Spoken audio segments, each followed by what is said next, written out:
Rhonda Fitterer. And I'm Laverne. And welcome to this episode of Cooking Crave. Today we got a submitted recipe. We have a cottage cheese cake submitted by a resident here in Dickinson, Louise Faller. And we're also going to combine that with a taco quiche that is my mom Laverne's recipe. So here's Laverne to show us how to make these wonderful recipes. Okay, we're going to start over here in the stove. It calls for 2 pounds of hamburger. So I'm going to put that in there. And we want to have fairly lean hamburger. I usually always have 93% or 98%, whatever you may have. And you just want to cut this up and brown it. And when it's browned, then we're going to add 2 packets of taco seasoning. Okay. So, okay, we've got the hamburger all chopped up and all cooked. And so now what we need to do is we're going to add 2 packages of taco seasoning. Okay. So I'm just going to add that. And you add the taco seasoning and you go by the directions. This says add 2/3 cup water. Okay. So we're going to add 2/3 cup water 2 times. So if just depending on the packet, the brand that you buy, you just follow whatever that is. That's right. Okay. Because I think I've had some where they've asked for like 3/4 cup water or whatever. So now we're just going to mix that up and let that simmer a little bit. Okay. And then we can start making the crust while this just simmers.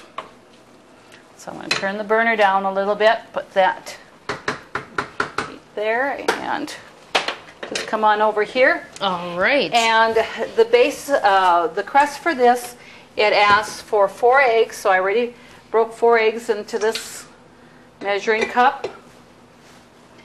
And 3/4 cup milk. And it asks for a dash of peppers, so just put in a little whatever you would like. So we'll add that in there. And let's blend up the milk and the eggs. And then it asks for 1 1/4 cup Bisquick. Okay. So when we have this mixed a little bit, we'll put the Bisquick in there. So this is a nice recipe, you know, if you like tacos, but you want a little bit of a change than the traditional soft shell taco or hard shell taco to have the flavoring, but in a bake Just instead of right. And you know, this makes it. You could take this for a potluck too. You know. Oh, sure. Where it would be difficult to take, individual tacos or whatever. So right. This is a taco quiche. You got in a nice casserole dish. You can take it to a potluck supper somewhere. So sure. And taco usually goes over pretty well. It does. Even younger kids like tacos. Oh, yes.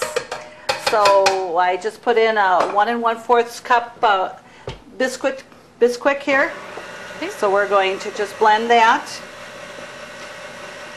And then when this is all done, we'll put the hamburger in here, and then we just pour the crust mixture on top, and then we're going to bake it for about 20-25 minutes. Okay. Just till it's nice and golden brown.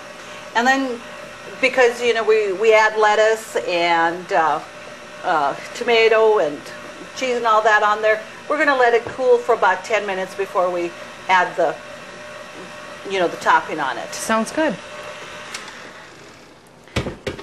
And this is very liquidy but what we do is you're just going to be pouring it on top of the hamburger.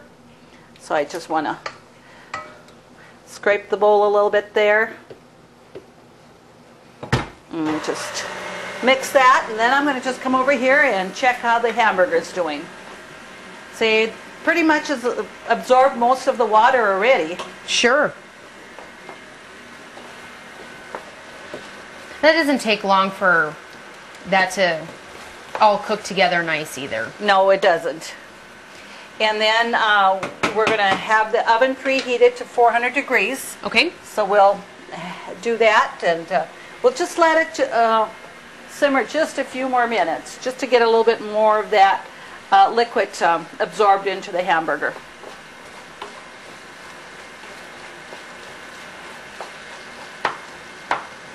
You certainly can smell that taco seasoning. Mm-hmm. And taco's always one of my favorite dishes. Yeah, and it's so easy to make, and tacos is, like I said, most everybody likes tacos. It does, and this isn't a very long recipe to make either. So No, it you goes... can come home from work and quick whip that up as well. That's correct. So we'll got that blended well.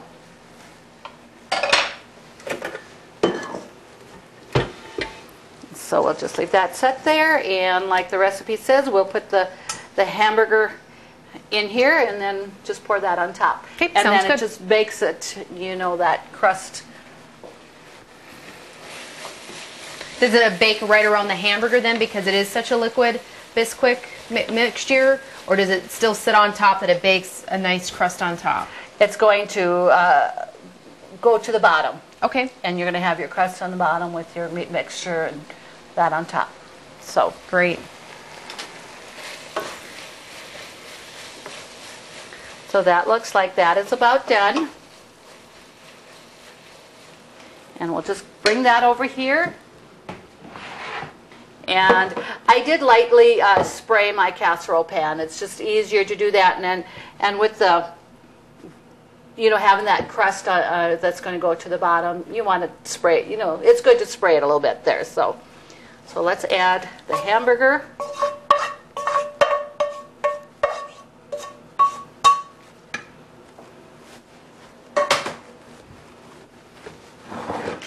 And we'll just spread it out. Okay.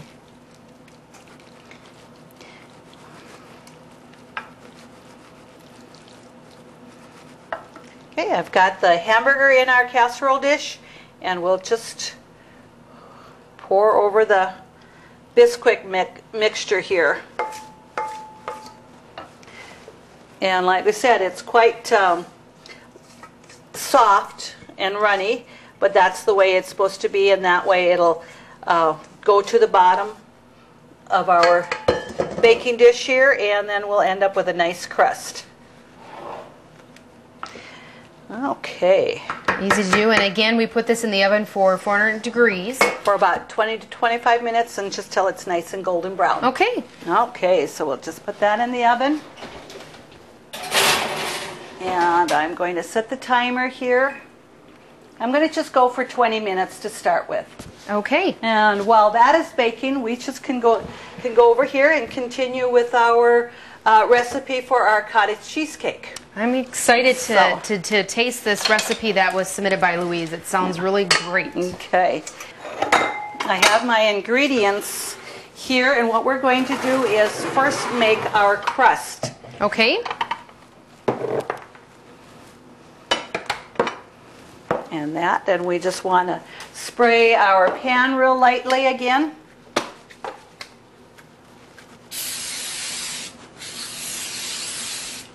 Okay, so now we're going to go ahead and make our crust. And I've got a cup of flour here with a cup of flour and 2 tablespoons more of flour. Okay. I'm going to add that in there. And then we're going to add 6 tablespoons of sugar.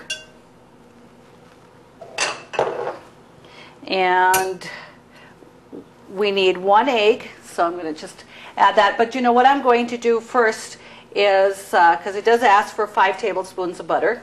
Okay. I just got that butter out and quite softened here.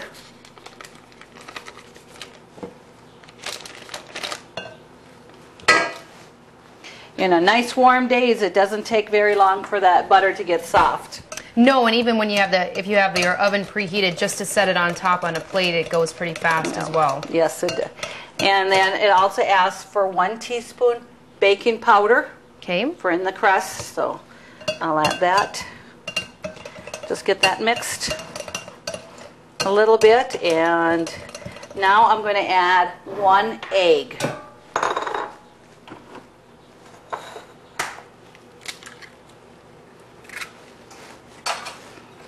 And just blend that in there. Okay.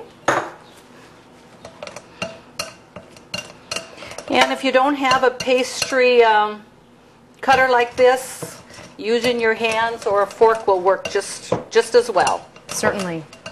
Just going to get that mixed up. Because then what we're going to do is we're going to press this into the bottom of the pan, of our 9x13 pan. Okay.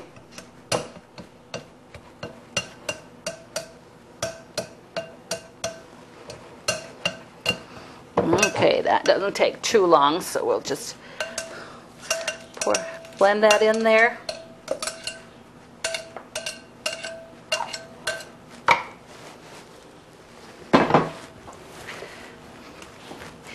And just clean off the pastry cutter here, get the I find it so much off. easier when you're baking and stuff. I tend to use my hands when I do bake and do that. If you don't have the utensils like you do. Right, and you know, it's just somewhere along the line you probably end up using your hands anyway, and that's what I'm going to do to press the crust down here. And I just pinch it up a little bit on the side. Okay. And that. And with this here, you know, I have a recipe kind of similar to this. Mine asks for dry cottage cheese. And this one here, Louise has done a fantastic job of just kind of, you know, substituting and rearranging the ingredients to use regular cottage cheese. Okay. The regular cottage cheese is a lot, you know, cheaper than dry cottage cheese. And you don't need as much liquid, and it works just fine. Okay. So you know, you have good cooks out there that they learn how to adjust recipes, and that's where great recipes are, you know, born, is just from people trying different things. Well, yeah, and that's why I applaud people that do like to experiment in the kitchen, because I'm one of those people that when I bake or I cook, I follow a recipe, write down the list, and go from there, because I don't spend probably enough time in the kitchen, and I didn't spend enough time in the kitchen probably with you growing up, other than when there was cookie dough to be had. Yes. And you know, you got to kind of enjoy it a little bit too. Well, I liked it when it was cooked for me. That is the best, isn't it? Yes. Isn't it something you can go somewhere and you're invited out for a meal, and it just tastes better when you don't have to cook it. So, yes. So we've got the crust pressed down into our pan, and now we're just going to, you know, do our ingredients for in the cake here. Okay. We're going to start with 1 cup sugar.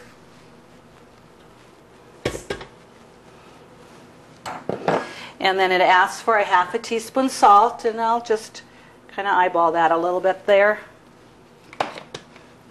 And we have a teaspoon of vanilla.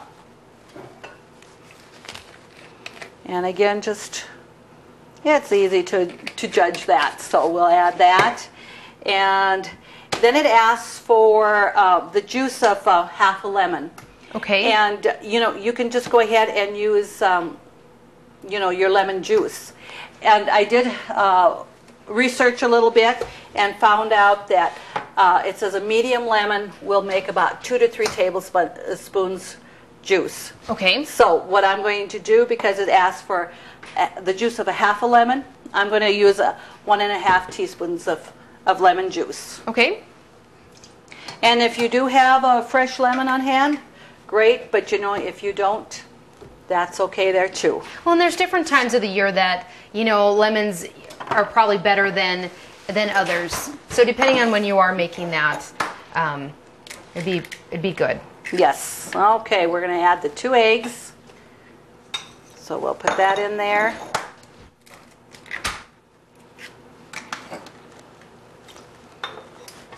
And I will just blend that a little bit. It asks to kind of beat the eggs a little bit, so we'll just go ahead and do that. And then it asks that you take a ½ a cup of sweet cream, and you put in 2 teaspoons of, or 2 tablespoons of cornstarch. Okay.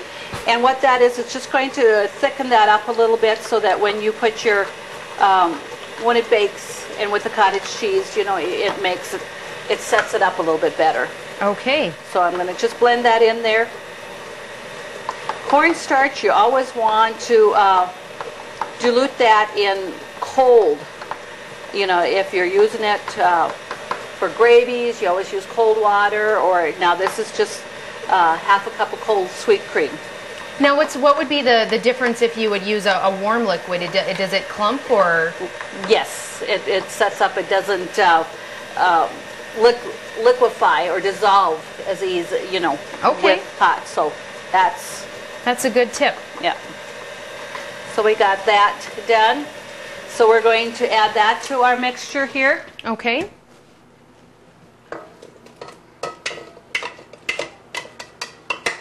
And the recipe here, she just has, you know, cornstarch. But, you know, if you didn't have cornstarch, you could actually use flour also. Oh, okay. You know, to, you know, thicken that versus the cornstarch. Do you see that would have a different taste to it, or being it's not that much that you're actually using to thicken it? Right. Your flour doesn't give it a different flavor, or the cornstarch. It's just thickening. Something to use to thicken your batter with. Okay. Okay. And you don't know that it's going to be thickening until you're baking with it. So till the, you know, you have your cottage cheese baking. Now we added a 1 cup sour cream. We had 1/2 cup of sweet cream with the cornstarch, and then now 1 cup of sour cream. Okay. So then we're going to add 2 cups of cottage cheese. And I just used, you know, your regular cottage cheese. I just happen to have the 2%. So I'm going to add that in there. Would you think if you had like the skim cottage cheese or the whole cottage cheese that would make a big difference in the baking process? For baking, it shouldn't. Okay. No, you could certainly use the 1% or 2% or even the skim cottage cheese. Okay. So we'll just blend that up a little bit here. And one thing with using the cream cottage cheese, it blends a little bit easier when I use the dry cottage cheese, because sometimes it's a little bit harder, and that I will actually put it in my food processor and just blend that a little bit so that it's nice and fine and even. Okay. Or whatever, because it will have a little bit more bigger lumps of cottage cheese in it. So. All right. Okay. So we've got that mixed.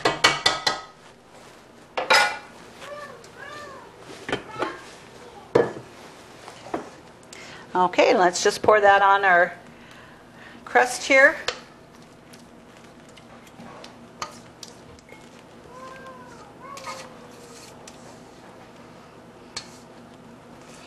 Okay. Okay. And then you can sprinkle the top just with cinnamon, or I have a little bit of cinnamon and sugar, and just sprinkle that on just to give it a little bit of color and a little bit more sweetness. All right. And just plain cinnamon will just do very nicely.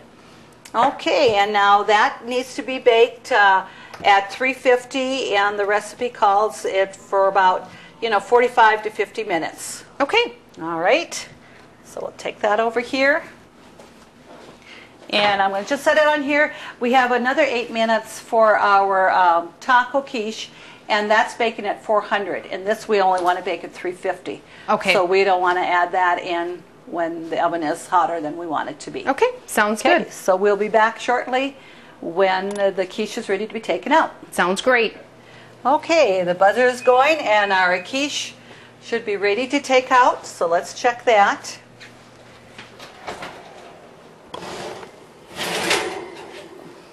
Oh, well, that looks like that is baked.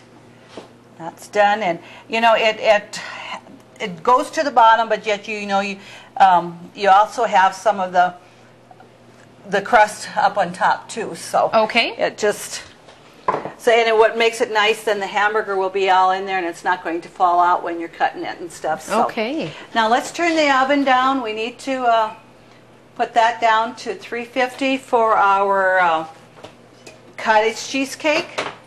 So we're going to put that in there.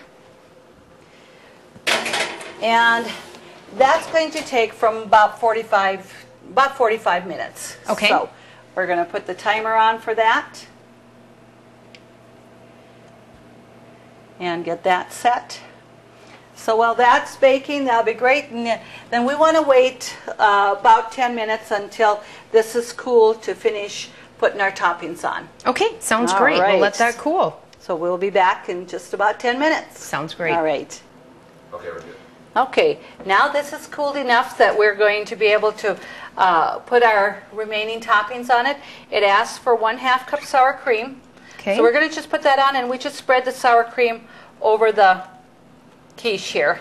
Almost like a frosting. Yeah, it sure looks like it, doesn't it?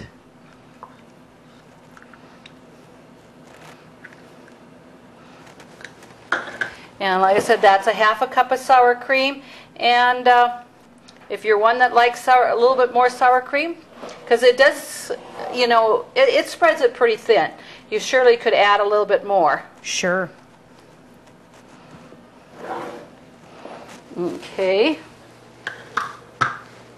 And then the other toppings, just pretty much like you're going to do a taco. We're going to put some lettuce on top of it. I've chopped up some lettuce.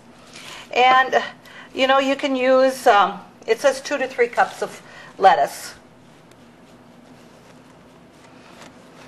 Well, this is something, you know, for your family too. If your family has different tastes, it's a big enough dish that if somebody didn't like, you know, say for instance, I just see you're going to put tomatoes on next. Somebody doesn't like tomatoes, you cannot sprinkle them on some Portions of it. Yep, you got a brother that don't like tomatoes, so Right. you know, we would leave them off on his corner.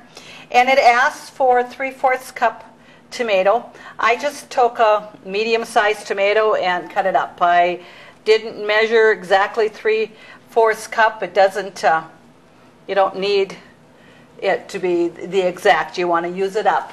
Okay. So we have that. And then I cut up a little bit of green onion. Just chopped up a couple of green onions, and we'll just drizzle that on top here. Okay. And it surely makes a nice, colorful looking, you know, say if you were taking it for a potluck, you know, it gives a nice color. And, you know, eye appeal is, like they say, half of, you know, a recipe, how it tastes. Because if it has good eye appeal, it just seems to automatically taste a little bit better. I agree. So that's all that is, and we're going to put a little bit of cheese on, and then again there too, it asks for probably 2 ounces of cheese. Just sprinkle on whatever, you know, you would like. Okay. And you know, it seems like cheese always goes over well, so I like to be a little bit generous with the cheese. So we'll just empty it out. There's no need to put a couple of tablespoons of cheese back in the fridge. All right, looks there wonderful. we are. And like I said, that is so easy to take with you for a potluck. And I'll just, you know, cut a piece there, and we'll just show you what the finished product looks like. All right. And I always like a glass pan, because then this way, if I have some left over, you know, it's better setting in a glass pan than, you know, if you had a metal one. Okay. So, I'll set this here. take that out there, and there we go. Oh, it looks great. So we're ready to dig in. Sounds wonderful. Okay. All right. And our cottage cheese cake should be done shortly too. Yes, So yes, it will be. we'll wrap this up Yeah. in a couple minutes. Right. In fact, I hear it, the beeper go off, so it's about another minute. We won't take out the cottage cheese cake and put it on a plate, because that does take a little while to cool. So we don't want it to run, but when it's cool, it sets up nice, it's not runny, and it's almost kind of like cottage cheese bars too. You know, it's a Okay. cake, but it's got completely different texture than what you'd say a cake would be. Okay. So to me, it's pretty much like bars and that. So we're going to just wait and hear for that beeper, and then we'll take that out and we'll wrap this up. Oh, that looks done, and I'm going to just turn that off.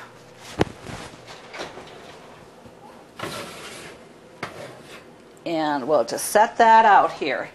And you know, drizzling that cinnamon on top, and like even though that little bit of a sugar, it just gives it a nice finish. It does, and once it's cooled, I can't wait to dig into that and taste that. Oh, you'll like it.